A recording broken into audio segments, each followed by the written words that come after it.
Hey everyone, welcome back to the channel. Today I'm talking about something a bit different, and I'm trying to use Twitter sentiment to determine the movement in Palantir's stock price. A friend and I thought this sounded like a kind of fun project to see if there actually is any correlation between Twitter sentiment and the stock price of a company. So we broke the problem down in kind of the following steps that I'll walk us through high level for Palantir, and then I'll walk us through an example of Palantir in a minute. First, we need the Twitter data. This part seemed to be difficult at first. We needed to scrape tweets from Twitter. If you use the official Twitter API to do this, you can actually only scrape tweets from the previous week. So this method didn't really work for us, as you would have to run kind of a machine in the background for about a year to scrape enough data to try and actually run a regression. I poked around a bit and found actually a great library by a user named Altimus, and it's called SC-Wheat that I'll link below. And this library appears to use Beautiful Soup and Selenium, but it was pretty much plug and play after installing it with pip. Once we got this set up, next we needed to scrape the data. I'll post the code below in the description for this. A quick note, you'll need Python 3.0 and pip installed on your machine. After that, you're gonna need to install SC-Wheat, which is explained in their README along with a couple other libraries. If you don't know how to install Python or pip, there are actually a ton of videos on YouTube. Just do a quick search and it'll explain it all. After we get the data scraped for the company, it is actually output into a CSV file. So the next step was to open up the CSV file in Python, assign a sentiment to the tweet. And in order to do this, we actually utilized TextBlob, which is another library for natural language processing. And it could actually assign a sentiment score between -1 and 1. If the tweet is a 1, that is a very positive tweet. And if it's a -1, it's a very negative tweet, a 0 being neutral. So after assigning the sentiment, then we export the data out into a new CSV file. And then we have to do a little bit of cleaning of the data with the sentiment score attached. And then from there, basically, we're gonna make an adjusted sentiment score. So kind of the logic here is not all tweets are created equal. If I go tweet Apple is the world's best stock and I only have 5 followers and no one really interacts with my tweet, then that sentiment shouldn't really be weighted the same as if Warren Buffett goes out and tweets Apple is a great stock and he has 1 million followers. So you can kind of see how we need to make an adjustment there. So we came up with a relatively simple adjusted sentiment from our scraped data. We basically just summed up the total number of interactions of comments, likes, and retweets, and then multiplied that by the sentiment, and that was assigned by TextBlob. And then finally, the last step then is to determine what to do with tweets that landed on weekends. Do we apply the same sentiment to a Monday when the market opened? Do we ignore it? We weren't entirely sure, but ultimately decided to apply it to the following Monday, but at a reduced rate. So if a tweet happened on Saturday or Sunday, we basically decided that it could still impact Monday, but at a reduced rate, as people are quick to forget. So in order to do this, we reduced the value of weekend tweets by 75%. The next step was to sum up all the sentiment by day so we can run our regression. Once our Twitter sentiment data was in a position to run a regression, we needed to go and pull historical stock prices for each day. This was actually done just using Yahoo Finance and is very straightforward.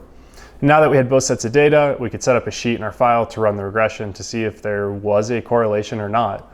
To determine this, we're actually going to look for a p-value of less than 0.05 or a t-stat greater than 1.96. This would represent a 95% confidence interval.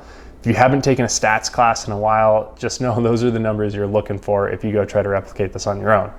Now that I've talked through this setup, let me just walk you through the process for Palantir. So the first thing I do is I open up Visual Studio Code. If you use a different editor, you'd open that. Open up my Twitter scraping file. It's very straightforward to change what you're scraping. In line 4, you actually just adjust the quotes after word, since, and until to change the company you're scraping and the date range. After you update this for the company ticker, and a quick note, on Twitter, it's common to tweet using a $ before the ticker when talking about a stock. But you could also scrape data using the @ symbol and then the company handle to pull any tweets directed at the company. After this, you go ahead and run the code. It'll run for a while as it scrapes the data. The more tweets, the longer it will take. For a few companies I ran this for it took an hour or so to run and collect the data. Running this for the last year of data for Palantir, I believe it took me about 35 minutes. Something I will note here is if you program a lot and are competent, you could store the data that's being scraped into an array, run it through text blob, and then export to a CSV file and do a lot of the cleanup there that we're gonna do in the next steps. You could even probably run the regression using kind of a pandas library, something like that. But I was doing this more quickly just as a test than trying to write a fully automated program, which I may do in the future if I find any use to this. Anyways, after it's done, let me quickly open up this output file so you can see what it looks like before we assign the sentiment to the tweets.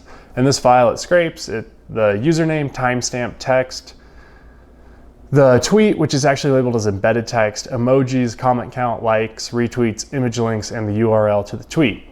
So now let's go ahead and assign sentiment to all these tweets. This is done with the second program I wrote. We will import the CSV file, assign the sentiment, and then export to a new CSV file. For this file to work, you need to actually update the path of the file location and the name of the file that we want exported. After that, we run the script. Now let's go ahead and open up the new output and take a quick look. Column L is the sentiment. I'll manually actually add the label for this column as I didn't do that in Python in the program.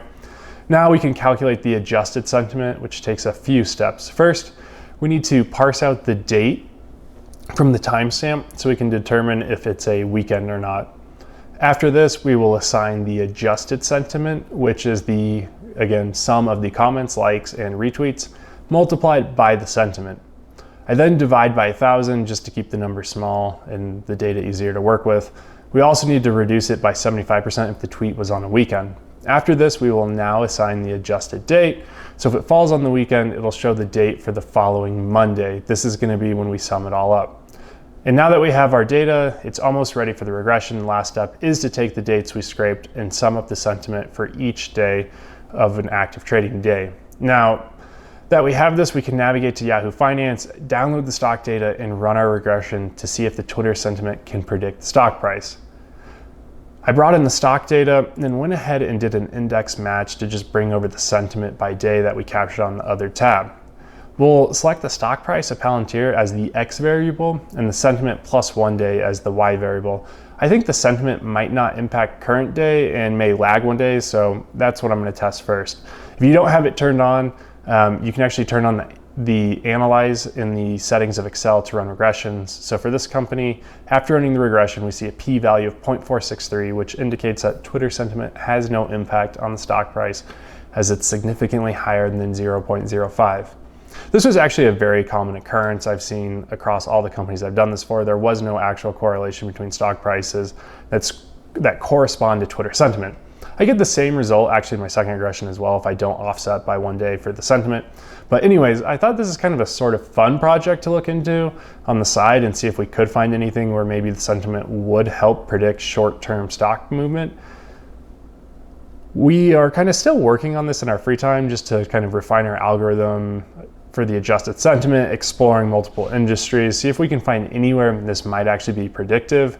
We're exploring looking at tweets directed at companies as well instead of with the ticker, different industry sizes, and a few other things. So anyways, if you found this interesting, I would encourage you to poke around, try to get this working on your own, download some of the files below, and maybe improve, scrape something else, kind of adjust what I'm doing, the formula I'm using, and see if you can get anything working or find any correlations there. But anyways, thanks so much for watching. I hope you found this interesting. As always, please like and subscribe.